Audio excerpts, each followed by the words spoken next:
Okay, so the question is, you make an offer on the property, you think it's a fair offer from your perspective, and the seller said no. And you're sitting there saying, but I want that house, but the seller said no. You have an idea what the value is, and the seller said no. It's a really bad situation to be in sometimes. Sometimes sellers are right, sometimes sellers are wrong. But here's just a tip in negotiations of trying to figure out how to go from no to yes or no to owning the house. And the rule in negotiation is if you satisfy the other person's need, you'll get your needs met. So ask some questions. Ask your agent to call the other listing agent, or ask directly if you can. What's the seller's situation? Does he have to buy another house? Does he have to be in another town on a certain date? Is keeping his washer, dryer, and refrigerator really important to him, or does he want somebody to buy it separately?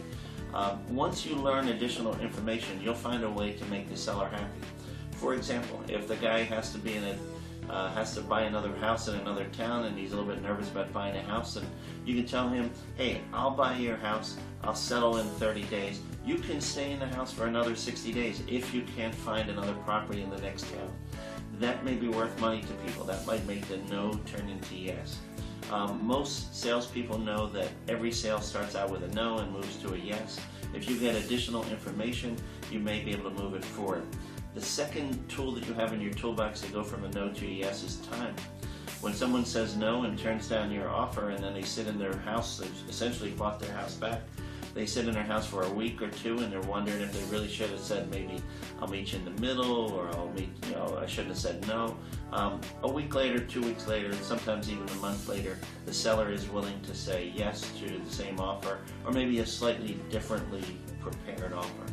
So take some patience and understand that maybe a month later the seller will be willing to say yes to your offer, especially if you're really solid about what you think the house is worth. Nobody else is going to buy it for the seller's price too, and they will come back to you and work it all out. You can live in the house happily ever after.